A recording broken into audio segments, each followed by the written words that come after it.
திண்டுக்கல் மாவட்டம் ஆனமலை தாலுகாவுக்கு உட்பட்ட பெரியபோது கிராமத்திலிருந்து தேங்காய் சிறு வியாபாரிகள் அதாவது ஒரு 2000-3000 காய் தேங்காய் ஓட்டு வியாபாரம் பண்ற வியாபாரிகள்லாம் 150 குடும்பம் 200 குடும்பத்துக்கு பக்கம் வந்திருக்கோம். அதுக்கு நாங்க தினக்கூலிக்காக ஆளுங்க வச்சிருக்கோம்.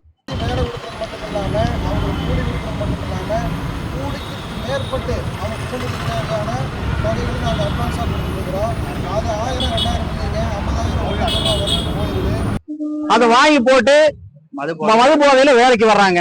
மீறி பேசணும்னா அடிச்சா இவன் பேசுனா அப்படின்னு சொல்லி காவல்துறை ஆனமலை காவல்துறை ஆய்வாளர் அங்க கொண்டு போய் சமூக அமைப்புகள் மூலமா போய் வழக்கு தொடர்ந்துறாங்க. வழக்கு விசாரணை இல்லாம வழக்கு ஆகிடுதுங்க.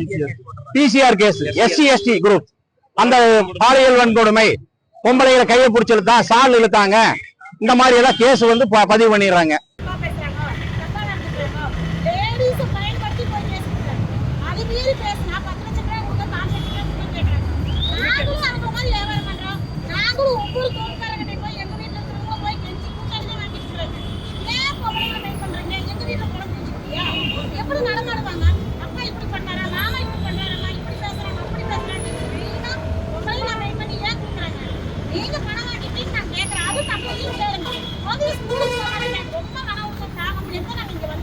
இப்ப 5 பேருக்கு மேல பண்ணிருக்காங்க. இது 4-5 வருஷமா இந்த கேஸ் இதே மாதிரி ஆயிட்டு இருக்குங்க.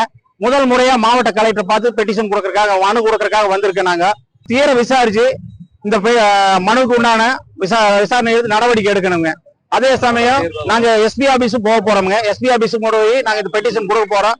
இப்ப 5 பேர்த்துல 2 பேர் சரண்டர் ஆயிட்டாங்க. 3 பேர் வெளியில எங்க இருக்காங்கன்னே தெரியல. அவங்க குடும்பத்துல குழந்தைங்க எல்லாம் எங்க இருக்காங்க என்னன்னு தெரியாம பயங்கரமான மன உளைச்சலாகி சூசைடு கேஸ்க்கெல்லாம் போற மாதிரி இருக்காங்க. மாவட்ட கலெக்டர் அவர்கள் தக்க நடவடிக்கை எடுக்கணும். இது மேற்கொண்டு இந்த மாதிரி பிரச்சனைகள் வரக்கூடாதுங்கிறது எங்களோட சிறு வியாபாரிகளோட தாழ்மையான கருத்துங்க. PCR SC/ST கேஸ் கண்டிப்பா போட்டுட்டுங்க. போட வேண்டாம்னு சொல்லல. உண்மை சம்பவம் நடந்திருந்தால் மட்டும் அந்த உண்மை சம்பவத்துக்காக போட்டுட்டுங்க. இது பொய்யான வழக்குகளை போட்டு இந்த மாதிரி எல்லாம் விசாரிக்கிறது இல்ல. மன உளைச்சலுங்க. எல்லாத்துக்குமே மன உளைச்சல். வியாபாரிக்கு அத்தனை பேருக்குமே மன உளைச்சல். இப்படி பேரம் பேசி இந்த அமைப்புகள் பேரம் பேசுறாங்க. எனக்கு 5 லட்சம் கொடு 10 லட்சம் கொடு வாபஸ் வாங்கிக்கிறோம் அப்படின்னு சொல்லி கேக்குறாங்க. இது எந்த விதத்திலையும் நியாயம் இல்லைங்க. நாங்களே ஏற்கனவே கடனை வாங்கிட்டு அந்த வண்டி வாகனங்கள்லாம் போட்டு இவங்களோட ஆவதேவைகளுக்கு பணம் கொடுத்து இந்த மாதிரி நாங்க தொழில் பண்ணிட்டு இருக்கிறோம். எங்களுக்கு கடன் இருந்தாலும் அவங்க கேட்கிற போது 1000-2000 டக்குன்னு தூக்கி கொடுக்கணுங்க. 1 லட்சம் ரூபாய் 2 லட்சம் ரூபாய் வரைக்கும் எல்லாமே பணம் வாங்கி அட்வான்ஸ் வாங்கி வச்சிருக்காங்க. ஆனா இந்த மாதிரி தான் சம்பவம் நடக்குது. இதுக்கு தக்க நடவடிக்கை மாவட்ட கலெக்டர் அவங்க எடுக்கணும். நன்றி, வணக்கம்ங்க.